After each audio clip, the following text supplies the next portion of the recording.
அனைவருக்கும் வணக்கம். Sweet potato அள்ளிக்கிழங்கு இது நம்ம அவிக்க போகிறோம். இப்போது வேவிச்சிட்டு இது ஒரு விசில் தான் வச்சு வேக வைக்க போகிறோம். இந்த சின்ன சின்ன கிழங்குலாம் வெந்துடும். இந்த பெரிய கிழங்கு கொஞ்சம் லைட்டாக வேகாமல் இருக்கும். வெந்த கிழங்கு பூரா அப்படியே சாப்பிட்டுடலாம். அந்த லைட்டாக வேகாத கிழங்கு என்ன செய்யலாம், அதை ஒரு பிரட்டல் செஞ்சிடலாம். ஓகேங்களா? அதாவது நம்ம பிரட்டல் செய்து அப்படியே கட் பண்ணிட்டு கூட பிரட்டல் செய்யலாம். ஓகேங்களா? நாங்கள் அவிச்சிட்டு அதுக்கப்புறம் ஒரு பிரட்டல் செய்வோம். எப்படி செய்யலான்னு தான் பார்க்கலாம். ஃபஸ்ட்டில் இதை வேக வச்சிடலாம். ஓகேங்களா? இந்த கிழங்கு சைடில் கட் பண்ணியிருக்கேன். கட் பண்ணிட்டு க்ளீனாக கழுவிட்டு எடுத்து வச்சுருக்கேன். இந்த கிழங்கு இப்போ குக்கரில் போட்டு ஒரே விசில், அதாவது இந்த பெரிய பெரிய கிழங்காக இருந்தால் 2 விசில் விட்டால் கரெக்டாக வெந்துடும். இந்த சின்ன கிழங்குலாம் ஒரு விசிலே கரெக்டாக வெந்துடும். ஓகேங்களா? அப்படி நம்ம பெரிய கிழங்கும் சின்ன கிழங்கு போடும்போது என்ன பார்த்தீங்கன்னா சின்ன கிழங்குக்கு நல்லா வெந்துடும். பெரிய கிழங்கு கொஞ்சம் லைட்டாக வேகாமல் இருக்கும். அவ்வளோதான். அந்த வேகாத கிழங்கெல்லாம் எடுத்து ஒரு சூப்பரான ஒரு பெட்டல் செய்ய போகிறோம். எப்படி செய்யலான்றதை பார்க்கலாம். அப்படி அவிச்சிக்கவும் சாப்பிட்டுடலாம், அப்படியே ஒரு பெட்டலும் செஞ்சலாம் சூப்பராக டேஸ்ட்டில். ஓகேங்களா? இப்போ தண்ணி ஊற்றி அவிச்சிடலாம். இதை குக்கர் வச்சாச்சுங்க. கிழங்கு போட்டாச்சு. தேவையான உப்பு போட்டுடலாம். உப்பு போட்டு இந்த கிழங்கு தண்ணி இந்த கிழங்கு லெவலுக்கு கரெக்டாக ஊற்றிக்கலாம். இவ்வளோ தான் போதுங்க. இப்போ குக்கரை மூட்டு க்ளீனாக ஒரு விசில் வேக வச்சு எடுத்துடலாம். இப்போ இந்த குக்கரை மூடி போட்டாச்சுங்க. இந்த ஒரு விசில் சூப்பராக வெந்துட்டோம். வெந்த உடனே தயாரிக்கலாம்.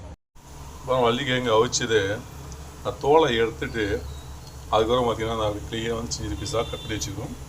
பார்க்குறதுக்கு பார்த்திங்கன்னா வாழைக்காய் போலவே தெரியும். இது ஒரு ரெசிபி செய்வோம், பெரட்ட போகிறோம். அப்படியே வேவிக்காமல் கூட அப்படியே ரெசிபி செய்யலாம். நாங்கள் வேவிச்சிட்டு தோலை எடுத்துகிட்டு கட் பண்ணிட்டு ஒரு ரெசிபி செய்ய போகிறோம். ஓகேங்களா? இது தேவையான பொருள் பாருங்கள். ட்ரை கருவேப்பிலை இருக்குது, கடுகு, இடிச்ச பூண்டு, பச்சை மிளகா போடுறோம். நம்ம மிளகாத்தூள் மஞ்சத்தூள் எதுவும் சேர்க்கலைங்க. பச்சை மிளகா ஒரு 5 மிளகா கட் பண்ணி வச்சுருக்கோம். வெங்காயம், இந்த மசாலாவுக்கு மட்டும் தேவையான அளவு சால்ட் போட்டிருக்கோம். ஓகேங்களா? இவ்வளோ தாங்க. இது வச்சு சூப்பராக செய்ய போகிறோம். இது காரம் போட்டு காரமான ரெசிபி செய்ய போகிறோம்.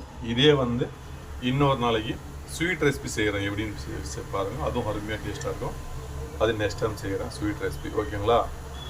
நம்ம காரம் போடுறதுக்கு பதிலாக சர்க்கரை வெல்லம் அப்படி ஏதாவது போட்டு நம்ம ஸ்வீட் ரெசிபி சூப்பராக செய்யலாம். அருமையான டேஸ்ட்டு சூப்பராக இருக்கும். ஓகேங்களா?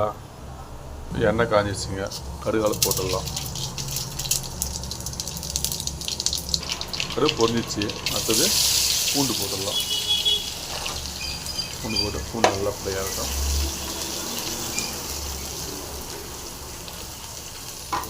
அடுத்தது பச்சை மிளகாய், இது கருவேப்பிலை, அதுக்கப்புறம் பார்த்தீங்கன்னா வெங்காயம், அதுக்கப்புறம் பார்த்தீங்கன்னா சால்ட்டு. இந்த மசாலாவுக்கு தகுந்த சால்ட்டு மட்டும் போட்டுருக்கேன். நம்ம கிழங்குல உப்பு தான் வேவிச்சிருக்கோம். அதனால் இந்த வெங்காயத்தை அந்த மசாலா மட்டும் உப்பு போட்டு அது க்ளீனாக ஃப்ரை பண்ணிக்கலாம்.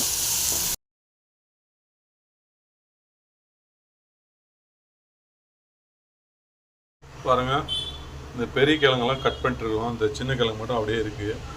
நல்லா வெந்திருக்கு. இந்த பெரிய கிழங்கு இன்னும் 2 கிழங்கு கட் பண்ணிட்டு சூப்பராக ஒரு பெட்டல் பண்ணிடலாம். ஓகேங்களா? கொஞ்சம் கட் பண்ணிடுவோம். இன்னும் 2 கிழங்கு கட் பண்ணணும். வெச்செல்லாம் கரெக்டாக வெந்திருக்கு, க்ளீனாக இருக்குது.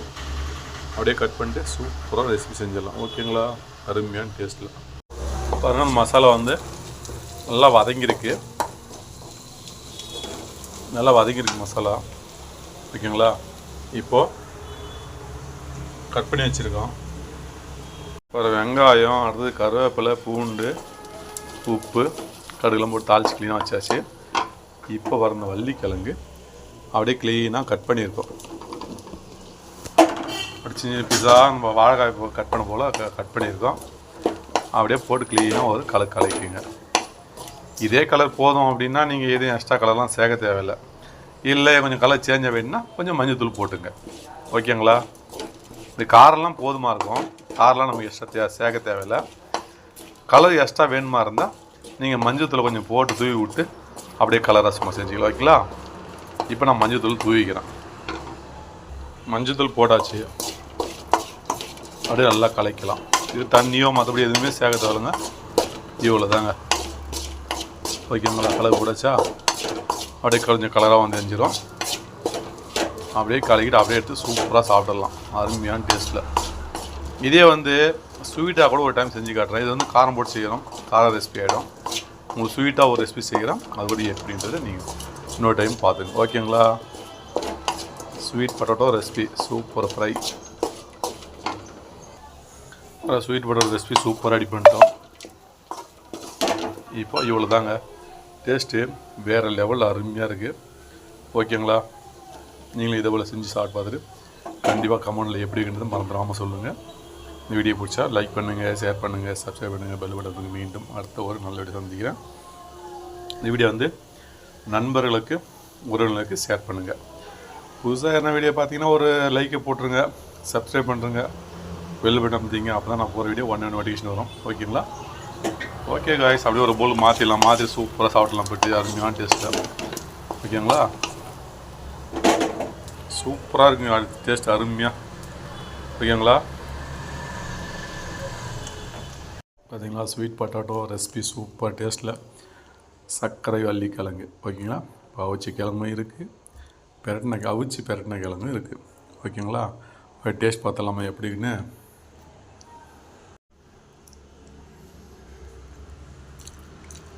அவிச்சி கிழங்கு சூப்பர் டேஸ்ட்,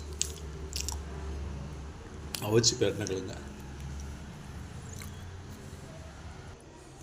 ரெண்டுமே சூப்பரான அருமையான டேஸ்ட்டில் சூப்பராக இருக்குங்க. நீங்களும் இதே போல் செஞ்சு சாப்பிட்றது கண்டிப்பாக கமெண்டில் எப்படின்னு மறக்காமல் சொல்லுங்கள். ஓகே காய்ஸ், அப்படியே பச்சை கிழங்காகவும் பெரட்டலாம், அவிச்சி கூட பெரட்டலாம். இதை ஸ்வீட்டாக ஒரு முறை செஞ்சு காமிக்கிறேன் எப்படின்ட்டு. ஓகேங்களா? வீடியோ பிடிச்சா லைக் ஷேர் பண்ணுங்கள். ஓகே காய்ஸ், அதாவது இந்த சர்க்கரை வள்ளிக்கிழங்குல என்ன பெனிஃபிட்ஸ் இருக்குது அப்படின்னு நம்ம பார்க்க போகிறோம். ஓகேங்களா? சர்க்கரை வள்ளிக்கிழங்கின் அற்புத மருத்துவ பயன்கள். சர்க்கரை வள்ளிக்கிழங்கில் வைட்டமின் ஏ, பி, இரும்பு சத்து, பொட்டாசியம் போன்ற சத்துக்கள் உள்ளது. இவை உடல், சதை மற்றும் எலும்புகளின் ஆரோக்கியத்திற்கு உதவுகிறது. எனவே வளரும் இளம் குழந்தைகள் முதல் பெரியவர்கள் வரை இக்கிழங்கை சாப்பிடலாம். உடல் சத்து தேவைகள் பூர்த்தியாகும். கொலஸ்ட்ரால் பிரச்சனை ஏற்படாமல் தடுக்க நினைப்பவர்கள் சர்க்கரை வள்ளிக்கிழங்கை தாராளமாக சாப்பிடலாம். அப்படிப்பட்டவர்கள் சர்க்கரை வள்ளிக்கிழங்கை சாப்பிட்டு வந்தால் அதில் இருக்கும் வைட்டமின் பி, சி மற்றும் நார்ச்சத்து, ஆன்டி ஆக்சிடென்ட் சத்துக்கள் ஆகியவை உடலில் உள்ள ஏற்படும் காயங்கள், வீக்கங்கள் உங்களை விரைவில் குணமாக்குகிறது. பெண்கள் சத்தான உணவுகளை சாப்பிடுவதோடு சர்க்கரை வள்ளிக்கிழங்கையும் சேர்த்து சாப்பிட்டு வந்தால் அதில் இருக்கும் இபோலேட் எனப்படும் சத்து விரைவில் பெண்களுக்கு கரு உருவாதலை உறுதி செய்யப்படும். சர்க்கரை வள்ளிக்கிழங்கு அடிக்கடி சாப்பிடுவதற்கு வயிற்றில் ஏற்படும் இத்தகைய அல்சர் விரைவில் குணமாகிறது. இளமை தோற்றத்தோடு இருக்க வேண்டும் நாம்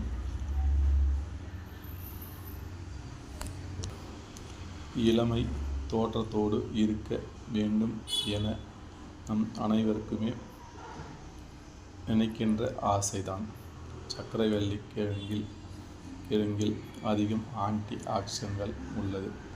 சர்க்கரை வள்ளிக்கிழங்கை தொடர்ந்து சாப்பிட்டு வந்தால் உங்கள் உடலில் ஏற்படும் ஃப்ரீ ராய்டுகள் செல்களின் அழிவினை தடுத்து உங்கள் உடலுக்கு புத்துணர்ச்சி தந்து எப்போதும் இளமை தோற்றத்தை இருக்குமாறு செய்கிறது. புற்றுநோய் ஏற்படாமல் இருக்க நினைப்பவர்கள் சர்க்கரை வள்ளிக்கிழங்கை அதிகம் சாப்பிட வேண்டும். இதில் நிறைய இருக்கும் சத்துக்கள் புற்றுநோய் செல்களை மேலும் மேலும் வளராமல் தடுத்து ஆற்றல் வாய்ந்ததாக இருக்கிறது. இந்த சர்க்கரை வள்ளிக்கிழங்கு, ஸ்வீட் பொட்டேட்டோ அடிக்கடி அவிச்சு சாப்பிட்லாம், வச்சு சாப்பிட்லாம், ரெசிபி செஞ்சு சாப்பிட்லாம், பெரட்டி சாப்பிட்லாம். இன்னும் பல விதமான ரெசிபி செஞ்சு சாப்பிடும்போது உடம்பு எப்பயுமே ஆரோக்கியமாக இருக்கும். ஓகேங்களா? நாங்கள் இளமை தோற்றத்துலேருந்து, அல்சர்லேருந்து, புற்றுநோயிலேருந்து பல விதமான நன்மை நிறைஞ்சு உள்ள இந்த வள்ளிக்கிழங்கை அடிக்கடி சாப்பிடுங்க. நாங்கள் கேஜி எவ்வளோ இருக்கு போதுங்க, சில இடத்துல 60 ரூபா கிலோ, சில இடத்துல 30 ரூபா கிலோ, சில இடத்துல 40 ரூபா கிலோ, இன்னும் சில இடத்துல போனீங்கன்னா 10 ரூபா 20 ரூபாய்க்கும் கிடைக்குதுங்க. ஓகேங்களா?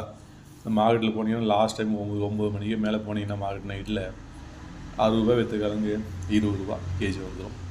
தாராளமாக நீங்கள் வாங்கி சாப்பிட்டு எப்போதுமே ஆரோக்கியமாக இளமையாக பல பிரச்சனைகள் இல்லாமல் தாராளமாக இருக்கலாம். ஓகேங்களா? Okay guys.